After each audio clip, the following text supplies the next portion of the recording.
नमस्कार सर। नमस्कार सर जी। सर क्या शुभ नाम है आपका? मेरा नाम डॉक्टर रुपेश कुमार उर्फ रुपेश दास। सर आप कहाँ से आए हैं? मैं गया बिहार से आया हूँ सर। सर संत रामपाल जी महाराज जी से नाम दीक्षा लेने से पहले आप कोई भक्ति साधना करते थे? जी, अनेकों जो हमारे हिंदू परंपरा के अंतर्गत देवी देवता हैं उनको मैंने बचपन से ही भक्ति किया और शुरू से ही मुझे जिज्ञासा रही कि मैं देवी देवताओं को भक्ति की। इसके उपरांत 2003 में मैंने मैट्रिक पास हुआ।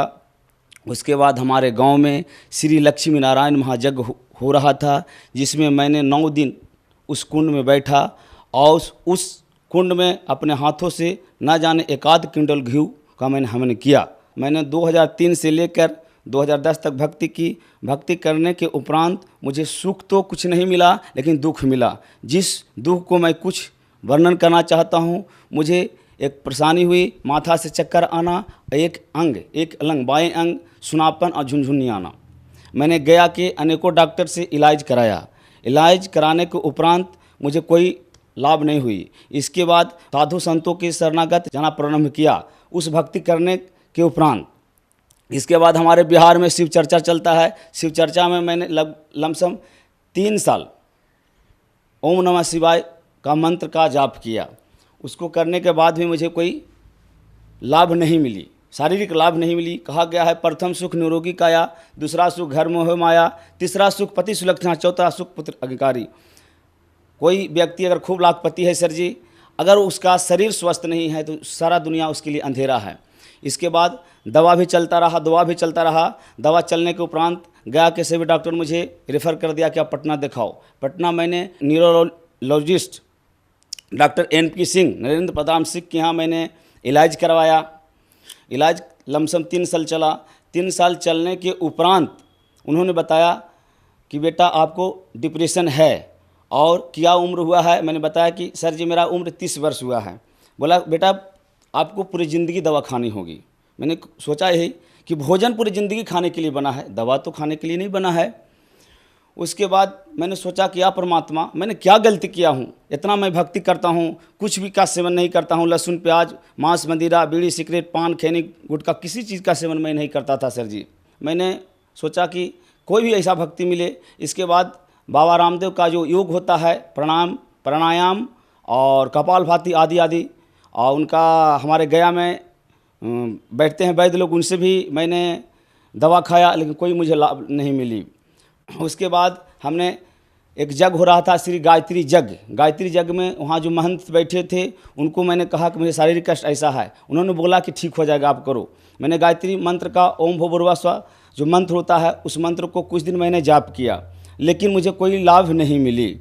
मैंने उस महंत से पूछा, उस बाबा से पूछा कि आपका जो मंत्र दिए हैं बाबा, इससे मुझे कोई लाभ नहीं मिल रहा है। उन्होंने बताया कि आपका पूर्व जन्म का ये पाप है जो नहीं कट सकता है। मैंने उस भक्ति करना भी छोड़ दिया। कुछ दोस्त लोग ने मुझे बताया कि क्या तुम ये सब भक्ति में लगे हुए दोस्त, शराब पियो, शराब का सेवन करो। मैंने कुछ दिन शराब का भी सेवन किया, लेकिन शराब का जब मैंने सेवन किया तो मुझे शारीरिक कष्ट और बढ़ा। माथा में पूरा चक्कर आना शुरू हो गया। माथा जिस तरह से आग की तरह लहर मारता था, एक अलंग सुलापन हुआ करता था। इसके बीच मैंने 2006 से बाल योगेश्वर पंथ में बाल योगेश्वर जी का सत्संग मैंने सुना करता था, लेकिन ज्ञान नहीं लिया था। अचानक एक दोस्त हमारे मिले 2013 में। उन्होंने कहा कि आप महाराज जी का ज्ञान लीजिए। मैंने वहाँ भी ज्ञान लिया, लेकिन सर जी वहाँ भी मुझे कोई शारीरिक लाभ नहीं हुआ। फिर आप संत रामपाल जी महाराज जी के शरण में कैसे आए? अगर मुझे शायद दुख नहीं आता, जगत गुरु तत्वदर्शी संत रामपाल जी महाराज के शरणागत नहीं जाता। चूँकि मैं भी शुरू से अपने दूसरे विचारधारा के था कि मैं किसी चीज़ को समझना पसंद करता था और समझने का प्रयास किया। और जब मैं बाल योगेश्वर के पथ में था तो मैं अपने आप को समझता था कि मैं बहुत बड़ा ज्ञानी हूँ। दूसरों को मैंने समझाने का प्रयास करता था, लेकिन परमात्मा का शायद क्या कृपा हुई कि अपने चरणागत और शरणागत लेने की ये हुई। उसके बाद टीवी पर मैंने सत्संग देख रहा था। शुरू से मुझे आध्यात्मिक प्रवृत्ति में व्यक्ति था। मैंने देख रहा था, देखा कि ये संत जी कुछ बता रहे हैं। मैंने सोचा कि ये संत जी तो जेल में है, क्या बता रहे हैं भाई, लेकिन इच्छा हो कि तुम देखते हैं क्या है। मैं विरोधाभास की दृष्टि से मैंने देखा। उसके बाद जगत गुरु तत्वदर्शी संत रामपाल जी महाराज का लगभग सत्संग हमें कोई बताया नहीं, मैंने सुना, उन्होंने दिखाया। 5-6 महीना मैंने इनकी सत्संग सुना। अंतोगत्वा 22 दिसंबर 2015 को मैं इनकी चरणागत और शरणागत आया। इसके पहले मैं कुछ भक्तों का इंटरव्यू सुना करता था, मुझे यकीन नहीं होता था कि ऐसा भी होता है कि मंत्र जाप से भी इंसान रोग से मुक्ति पाया जा सकता है। चूँकि मैंने ओम नमः शिवाय मंत्र को जाप किया, ओम भूर्भुवः मंत्र को जाप किया, ओम त्र्यंबकम यजामहे सुगंधित पुष्टिवर्धनम् उर्वारुक कवि जो मंत्र होता है उसको मैंने जाप किया, और ओम नमो भगवते वासुदेवाय मंत्र को जाप किया। मुझे कोई लाभ नहीं मिला। मुझे लगा सब झूठा है, बकवास, इन लोग अपना सेटिंग करके अपने दिखाता है। लेकिन एक भी चीज़ मैंने देखा, जो पट्टी आती थी उसमें लिखा था निःशुल्क नाम दीक्षा लेने के लिए। मैंने सोचा कि चलो भाई, अनेकों जगह से मैंने थक चुका हूँ, यहाँ भी निःशुल्क मिल रहा है, मैं ले लेता हूँ। मैंने लिया। सर जी आप विश्वास नहीं करोगे, ओ चमत्कार, मैं क्या कहूँ। जिस डॉक्टर ने मुझे बोला था कि पूरे ज़िंदगी आपको दवाई खाना पड़ेगा, चमत्कार मेरी ज़िंदगी नहीं हुआ। जिस दिन मैंने 22 दिसंबर 2015 को मैंने नाम दीक्षा लिया, और जिस दिन से दवा को मैंने छोड़ा, आज तक उस दवा मुझे खाने की आवश्यकता नहीं पड़ी। हे मालिक, आपकी शरणागत शायद मुझे नहीं आती तो आज ये दास ये बोलने लायक नहीं रहता, या तो मैं पागल रहता, या तो मैं डिप्रेशन के शिकार होकर पैरालिसिस हो जाता।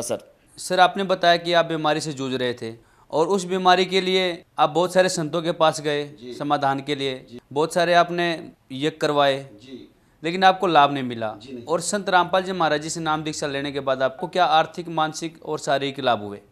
देखिए सर, अगर मैं लाभ गिनाना शुरू करूं तो शायद किताब बन सकता है, लेकिन मैं मोटी मोटी लाभ बता सकता हूं। प्रथम लाभ तो मुझे जीवन में स्थिरता आई, जो मुझे जीवन चक्र पतंग रहा करता था। दूसरी लाभ हुई, मुझे मोक्ष मार्ग मिला, भक्ति का उचित मार्ग मिला।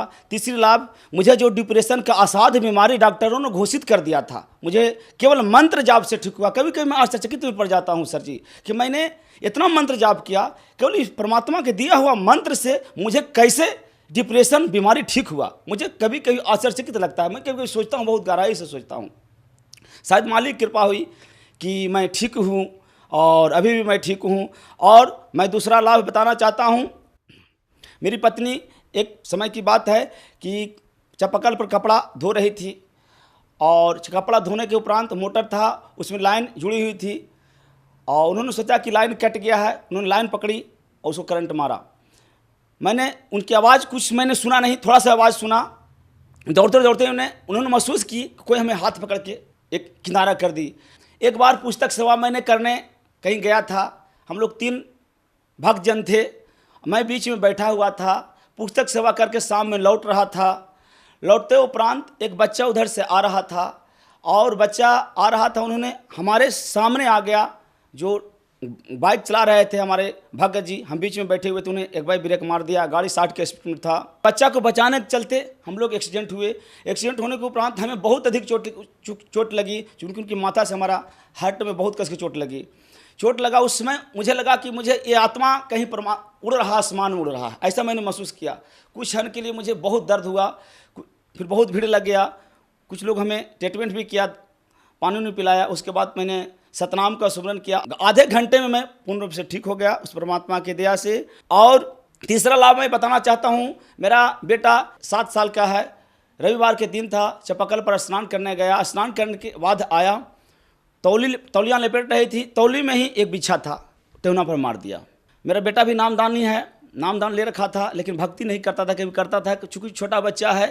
उसके बाद मैंने अमृत जल दिया, कहा बेटा मैं सुई लगा दूं, तो कहा नहीं पापा मैं ठीक हूँ। 10 मिनट में वो बच्चा ठीक हुआ। ये जीवन में मेरा बहुत बड़ा चमत्कार हुआ। पूरे विश्व में मैं डंके के चोट पर कहना चाहता हूँ, ऐसा ज्ञान, ऐसा समाधान विश्व में किसी के पास नहीं है। जितना संत हैं, नकली धर्म पंथ संत जो चला रहे हैं, अपनी पेट को चलाने हेतु उन्होंने हमारे भारत की जनता को अंधा बना रहे हैं, अंधा बना करके और पैसे लूट रहे हैं। सर आज का समय विज्ञान का युग है, और आपने बहुत सारे संतों के बताए हुए मंत्रों का जाप किया आपकी समस्या का समाधान करने के लिए, लेकिन नहीं हुआ। फिर आप संत रामपाल जी महाराज जी के शरण में आए, आपने संत रामपाल जी महाराज जी के दिए हुए मंत्रों का जाप किया, और सिर्फ मंत्र जाप करने से आपकी समस्या का समाधान हुआ। सर ऐसी संत रामपाल जी महाराज जी में कौन सी शक्ति है जो आपकी समस्या का समाधान हो? जगत गुरु तत्वदर्शी संत रामपाल जी का ज्ञान ऐसा है कि जहाँ विज्ञान फेल होता है, इनकी ज्ञान वहाँ शुरुआत होती है। सर जी, इनकी ज्ञान